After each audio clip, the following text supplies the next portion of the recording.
Listen, I got to be honest with everybody here. You usually are. Thank you for saying that, although I take offense at the word usually. You have a solid reputation. I appreciate it. Yeah. Listen, Usually. listen. For the most part. I like being nuanced. I like being occasionally snarky. Okay, I can get out there. No. But more than anything else, boy, do I like being right. I know Boy, where that's going. do I like being right. And listen, I deserve this victory lap that I'm about to take. I deserve it. All right, Nipsey. You know I deserve it.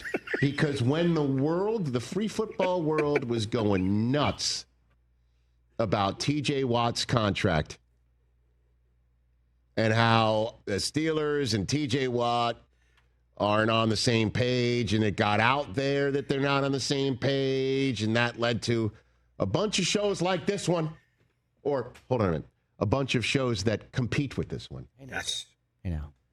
Or in the same mosh pit out of other time slots.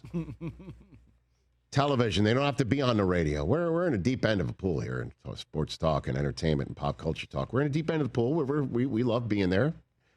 But I bring it up because there were some spots that were like, where are the best places for TJ Watt to wind up? He's going to get traded. Yep. How is this really going to work? And I was saying the entire time, he's going nowhere.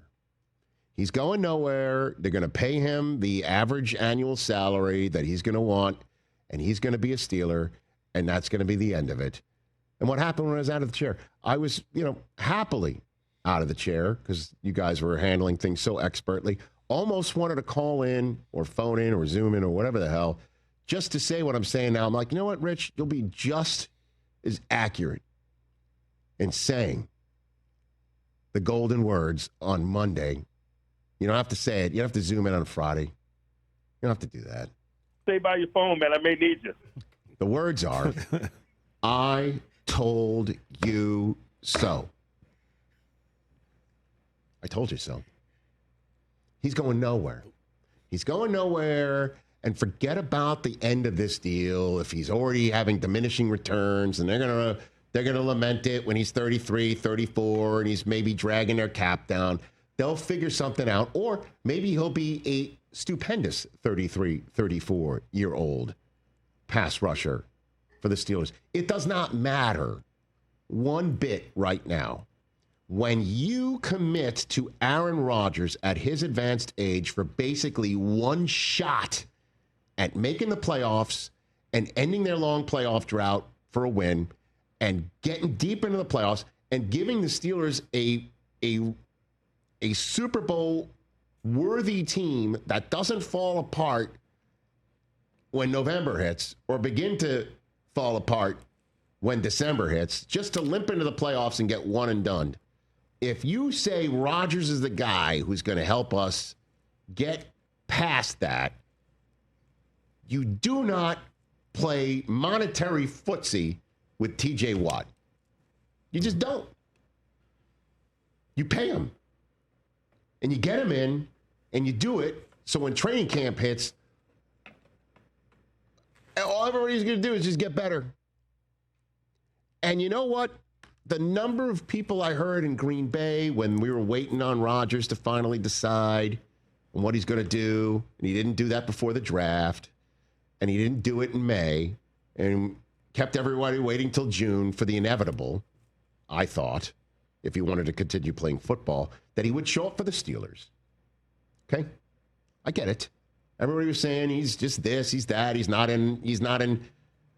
all in as a person and a Steeler and all that sort of stuff. You don't want his drama and all that sort of stuff. Cam Heyward was on this program last week when Seth Rollins was in this chair. And Cam, if you recall, we had our phone with Cam when he came on this program after he was on his own podcast saying stuff like, hey, if you don't want to be a Steeler, then just stay the hell at home. I don't know if that's verbatim. I know that because he was like, wait a minute. I wasn't being critical of Rodgers. And I'm like, oh, really?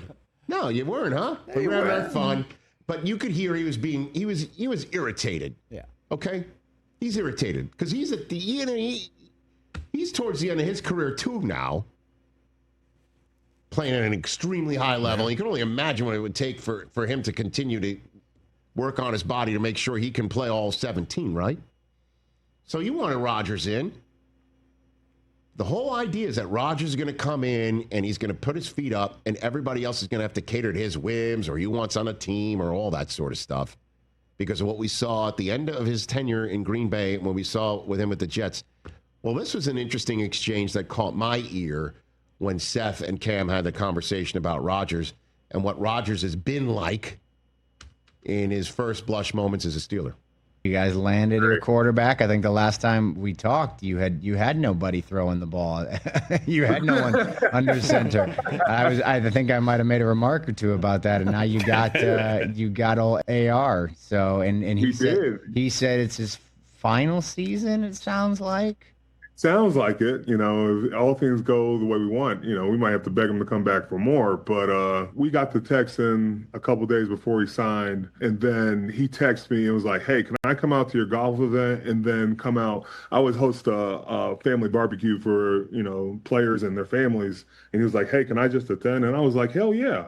And we just got to chopping it up, and it just felt like he was bought in, and it worked out for the best. Like I know sometimes we live in a society where we want things now, but patience has a way of paying off, and to now see he's a Pittsburgh Steeler and just walking through the locker room, asking questions how we do things. He's bought in, and that's all I can ask for. Our quarterback, and as a teammate, I'm excited to go to work with him. Obviously, he's not going to ask towards the end of his Green Bay tenure or at any point in his Green Bay tenure, once he took the reins there years and years ago, how we do things here. They do things the way he did them. I mean, that was famous in the piece that came out, I believe, in Bleacher Report, that he was going rogue on some McCarthy ideas, right? In game, during the week. And then, the hand signal stuff. The hand signal is the way that I do it. Kids, keep up. Yep. Then he goes to the Jets. Nobody was telling him the way they did things there, because guess what? They were saying, hey, Aaron, how do you do things? We kind of need you to tell us how you do things. In Pittsburgh, he's asking how they do things. Totally different. I heard that. I'm like, okay, guys. And he might sit there and hear a conversation like this and go, well, that's the way I am. Okay. From the outside world, there are some who believe he is not. That's not his default. His default is not to defer. It's to infer that you think something ill of him. And so it appears... when I heard that, I'm like, okay, this can work out. Just get healthy, be healthy, and see what happens with that run game. Will the run game be able to hold up, right? And who's going to catch the ball from him? And on top of it, can he stay healthy? And the Steelers' schedule is off the charts. One must-see game after another. And the fact that he was going to come to the Steelers, everybody thought it. No question the NFL schedule makers did. That's why they put him against the Jets in week 1. And then DK Metcalf's former team is the one that comes in to kick off their home schedule, visiting New England. For 2 of his first 3 games are against his old mates in the AFC East, and then his 4th game in Ireland is the beginning of his farewell tour to his old division that he dominated for over a decade plus. And then, my God, in division games, twice with Myles Garrett coming for him, twice against Cincinnati. That Green Bay game on a Sunday night, week 8, holy crap. Over and over, Buffalo on the list. Come on. AFC North, most compelling division in football, period. Going into 2025. Catch the Rich Eisen Show live weekdays from 12 to 3 p.m. Eastern on Roku Sports Channel in the U.S.